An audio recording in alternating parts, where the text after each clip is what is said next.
Assalamualaikum, Shalom, Om Swastiastu, Namo Buddhaya, Salam Kebajikan. Perkenalkan, saya Wijaya Agus dengan NIM 2001 016095.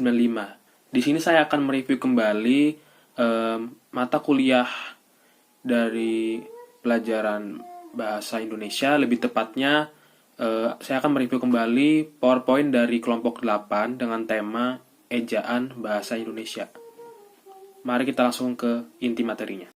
Ya, di sini judulnya Ejaan Bahasa Indonesia yang dibuat oleh kelompok 8 dengan 5 anggotanya, yaitu Muhammad Firdaus, Yazid Vandani, Gusnia Nur Alam, Sefira Dwi Wulandari, dan Jonius Topianus Ijam.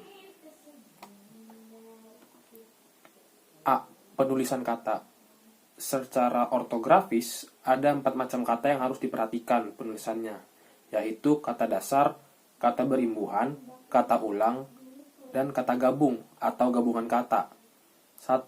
Penulisan kata dasar. Kata dasar yaitu kata yang belum diberi imbuhan atau belum mengalami proses morfologi lainnya. Ditulis sebagai satu kesatuan, terlepas dari kesatuan lainnya. Contoh, kita semua anak Indonesia. 2. Penulisan kata berimbuhan. Kata berimbuhan yaitu kata yang dibentuk dari kata dasar atau bentuk dasar dengan imbuhan, awalan, sisipan, atau akhiran. Ditulis dengan aturan sebagai berikut. Imbuhan, awalan, sisipan, dan akhiran ditulis serangkai dengan kata dasarnya sebagai satu kesatuan. Contoh, membangun. 3. Penulisan kata gabung. Kata gabung atau gabungan kata adalah bentuk yang terdiri dari 2 buah kata atau lebih. Aturan penulisannya adalah sebagai berikut. Pertama, kata yang membentuk gabungan kata ditulis terpisah satu dengan lainnya. Contoh, kantor pos, buku pelajaran bahasa Indonesia. Gabungan kata yang sudah dianggap sebagai sebuah kata ditulis serangkai menjadi satu. Contoh, hulu balang, apabila, barangkali. Kalau sudah satu unsur dari gabungan kata itu, biasanya unsur pertama, tidak dapat berdiri sendiri serangkai sebagai sebuah kata. Contoh, antar kota. Untuk menghindarkan salah baca dan salah pengertian, maka di antara unsur-unsur gabungan kata itu boleh diberi garis penghubung. Contoh, buku sejarah baru. Lanjut, ada B, kata serapan. Kata serapan adalah kata yang berasal dari bahasa asing yang sudah diintegrasikan ke dalam suatu bahasa dan diterima pemakaiannya secara umum. 1. Kata serapan dalam bahasa Indonesia. Dalam perkembangannya, bahasa Indonesia mengambil unsur atau kata dari bahasa lain, seperti bahasa daerah atau bahasa asing. Sudah banyak kosakata dari bahasa asing dan daerah yang digunakan dalam bahasa Indonesia. Terlebih dahulu, kata-kata itu disesuaikan dengan kaidah yang berlaku dalam bahasa Indonesia, baik itu dalam hal pengucapan maupun penulisannya. Kata-kata seperti itulah yang dinamakan dengan kata-kata serapan. 2. Dampak dari penggunaan kata-kata serapan. Salah satu dampak positif penggunaan kata-kata serapan yaitu masyarakat lebih bangga menggunakan kata-kata serapan karena dinilai lebih modern. Para remaja juga senang memakai kata atau istilah asing agar dikatakan lebih gaul dan sebagainya. Selain itu, dampak positif lain adalah pengucapan kata-kata serapan lebih singkat daripada pengucapan kata-kata bahasa Indonesia.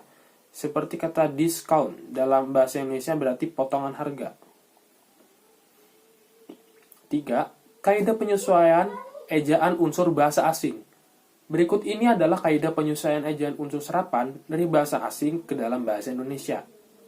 Contohnya, OE Yunani menjadi contoh, A estrogen menjadi estrogen, oenologi menjadi enologi. Kah Arab tetap kah. Contoh, khusus tetap menjadi khusus, akhir tetap menjadi akhir. O Inggris menjadi U. Contoh, kartun menjadi kartun, proof menjadi proof. Huruf kapital dan miring. 1. Huruf kapital. Huruf kapital atau huruf besar adalah huruf yang berukuran dan berbentuk khusus, lebih besar daripada huruf biasa. Biasanya digunakan sebagai huruf pertama dari kata pertama dalam kalimat. Aturan-aturan penggunaan huruf kapital adalah sebagai berikut. 1. Huruf kapital digunakan di awal kalimat. Contoh, masyarakat kini mencari makanan yang serba praktis. 2. Huruf kapital digunakan juga pada huruf pertama petikan langsung. Contoh, selain rasanya enak, persiapannya juga cukup praktis. Chicken nugget bisa dibeli di supermarket. Kita tinggal goreng saja. Ucap Nyonya Lina Karlina. 3. Huruf kapital digunakan dalam ungkapan atau kata yang berhubungan dengan kitab suci atau Tuhan. Contoh, Tuhan yang Maha Penyayang. 2. Huruf miring. Huruf miring adalah huruf yang letaknya miring tetapi tidak menyerupai tulisan tangan seperti pada kursif KBBI. Aturan penggunaan huruf miring adalah sebagai berikut. 1. Huruf miring dalam cetakan dapat dipakai untuk menuliskan nama buku, majalah, dan surat kabar yang dikutip dalam tulisan. Contoh, buku niat, kiat sukses, memasak dipinjam oleh Ima. 2. Huruf miring dalam cetakan dapat dipakai untuk menuliskan nama ilmiah atau ungkapan asing, kecuali yang telah disesuaikan ejaannya. Contoh, makanan sejenis ini disebut fast food atau makanan siap saji. Chicken nugget adalah salah satu jenis makanan siap saji yang banyak digemari anak-anak. D. Pemakaian tanda baca. 1. Tanda titik. Tanda titik dipakai pada akhir kalimat yang bukan pertanyaan atau seruan. Tanda titik dipakai di belakang angka atau huruf dalam suatu bagan, ikhtisar, atau daftar. Tanda titik dipakai untuk memisahkan angka, jam, menit, detik yang menunjukkan waktu. Tanda titik juga dipakai dalam daftar pustaka di antara nama penulis, judul tulisan yang tidak berakhir dengan tanda tanya, atau tanda seru, dan tempat terbit. Tanda titik juga dipakai untuk memisahkan bilangan ribuan atau kelipatannya yang menunjukkan jumlah. 2. Tanda koma. Tanda koma dipakai di antara unsur-unsur dalam suatu perincian atau pembilangan. Tanda koma juga dipakai untuk memisahkan kalimat setara yang satu dari kalimat setara berikutnya, yang didahului dengan kata seperti tetapi, melainkan, sedangkan, dan kecuali. Tanda koma juga dipakai untuk memisahkan anak kalimat dari induk kalimat jika anak kalimat itu mendahului induk kalimatnya. Tanda koma dipakai di belakang kata atau ungkapan penghubung antar kalimat yang terdapat pada awal kalimat, seperti oleh karena itu, jadi, dengan demikian, sehubungan dengan itu, dan meskipun begitu. Tanda koma dipakai juga untuk memisahkan kata seru seperti oh, ya, wah, aduh, dan kasihan. Tanda koma juga dipakai untuk memisahkan petikan langsung dari bagian lain dalam kalimat. 3. Tanda titik koma dipakai sebagai pengganti kata hubung untuk memisahkan kalimat yang setara di dalam majemuk setara. Tanda titik koma digunakan juga untuk mengakhiri pernyataan perincian dalam kalimat yang berupa frasa atau kelompok kata. Dalam hubungan itu, sebelum perincian terakhir tidak perlu digunakan kata dan. Misalnya, syarat-syarat penerimaan pegawai sipil di lembaga ini. 1. Berkeluarga negara Indonesia. 2. Berijazah sarjana S1 sekurang-kurangnya. 3. Berbadan sehat. Dan 4. Bersedia ditempatkan di seluruh wilayah NKRI.